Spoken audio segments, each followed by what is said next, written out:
उन्होंने बोला हाँ सर बैकलॉग आता है, बैकलॉग आता है। कुछ दिनों पहले, कुछ दिनों क्या, हाल फिलहाल में 2-4 दिनों में ही कुछ टॉपर से बात हुई जिनके मार्क्स थे कुछ 700, 798, 792, 600, सॉरी आई एम सॉरी 700, 696, 692, 680। तो एक सवाल मैंने उनसे पूछा, अरे वो डॉक्टर भैया ये बताइए कि मुझे ये बताइए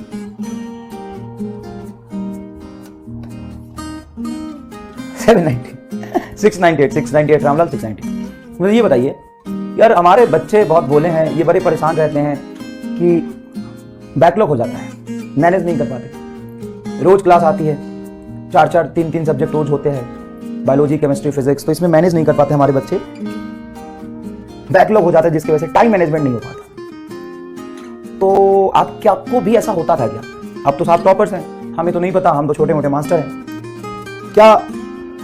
हाँ अगली बार आपसे पूछेंगे, बिल्कुल आपसे पूछेंगे कि आप मुझे बस इतना छोटा सा बात बताइए कि सच में टाइम मैनेज नहीं हो पाता है क्या? क्योंकि हम तो ऐसा अपने आप को टीचर की जगह रखते हैं, तो बच्चे का पेन एक बच्चा ही बता सकता है, टीचर कभी नहीं बता सकता, क्योंकि टीचर को तो बस पढ़ाना है, पढ़ाना है, पढ़ाना है, पढ़ाना है। तो उन्होंने बोला हाँ सर बैकलॉग आता है, बैकलॉग आता है सर। क्यों आता है सर? कभी तबीयत खराब हो जाती है या फिर किसी दिन बहुत लो फील करते हैं, तो इन सब मोड में जाके बैकलॉग आ जाता है। गजब यार तुम्हारा ही बैकलॉग आता है क्या? तुम भी टेस्ट का प्रिपरेशन अच्छे तरह से नहीं कर पाते हो? तो हाँ सर कभी कभी होता है कि हम टेस्ट का प्रिपरेशन नहीं कर पाते। मैंने बोला अच्छा क्या ऐसा भी होता है कि तुम जितने मार्क्स सोचते हो उससे कम आता है? बोला हाँ सर ये तो होता ही है, हमेशा हम जितना सोचते हैं उससे 10-20 नंबर कम ही आता है या उससे भी ज्यादा कम हो जाता है। मैंने पूछा क्या तुमसे भी सिली मिस्टेक्स होता था?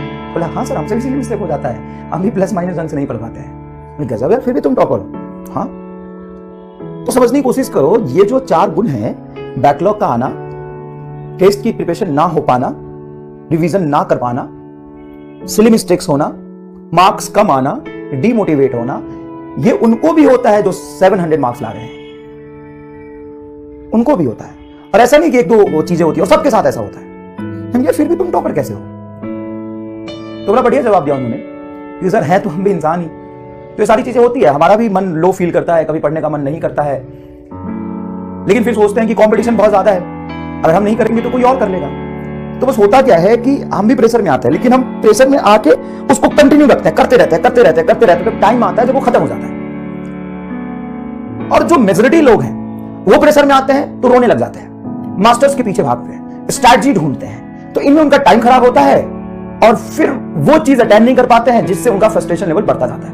और जब हमें फ्रस्ट्रेशन होता है स्टार्टिंग में, तो हम बस कोशिश करते हैं कि किसी तरीके से कंप्लीट करें, बहुत कोशिश करते हैं, और जब कंप्लीट हो जाता है तो फिर से कॉन्फिडेंस बिल्डअप हो जाता है। तो हम जब लो जाते हैं तो कोशिश करते रहते हैं, फिर अप भी आते हैं, फिर हम कभी लो जाते हैं, फिर अप आते हैं। लेकिन जो एक बार हिम्मत हार के लो चला जाता है, फिर उसको नीचे से उठने में और उतनी ज्यादा दिक्कतें होती है। हम तो चलो नीचे गए, फिर अपने आप को उठा लिया, हम फिर नीचे गए, फिर अपने आप को उठा लिया, हम गलती करें, उस पर पछतावा हुआ, उसको फिर ठीक कर लिया। इस टेस्ट में रिवीजन नहीं हो पाया, बहुत दुख हुआ, तो अगले टेस्ट में स्टार्टिंग से ही प्लान बनाया कि इस पर किस किस वजह से रिवीजन नहीं हो पाया था, उस कमियों को हमने दूर किया, और कोशिश करने से सब कुछ हो जाता है। टॉपर्स सक्सेस एंड फेलियर्स में डिफरेंस किस बात का है? बैकलॉग दोनों का आता है, डिमोटिवेशन दोनों का होता है, नंबर कम दोनों के आते हैं, रिवीजन दोनों ही नहीं कर पाते हैं, सिली मिस्टेक्स दोनों के होते हैं, लेकिन एक उन सब से परेशान होके हिम्मत हार के थोड़ा पीछे होता चला जाता है, और एक थोड़ा ठीक करता वो टॉपर बन जाता है। 3 चीजें बहुत इंपॉर्टेंट है।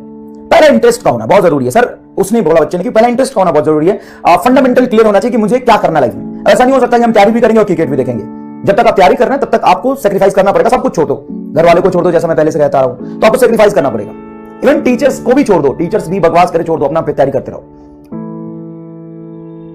इंटरेस्ट होना बहुत जरूरी है। उसके बाद कंसिस्टेंसी, और तीसरा जो सबसे इंपॉर्टेंट पॉइंट है कि अपने स्टडी को सिस्टमैटिक रखो, अपने वीक पॉइंट का पता होना चाहिए, और जहां पे आप लैग कर रहे हो उसका रीजन आप ही को पता है, किसी टीचर को नहीं पता। मैंने उनसे पूछा क्या तुमने कभी स्ट्रेटजी फॉलो किया? नहीं सर।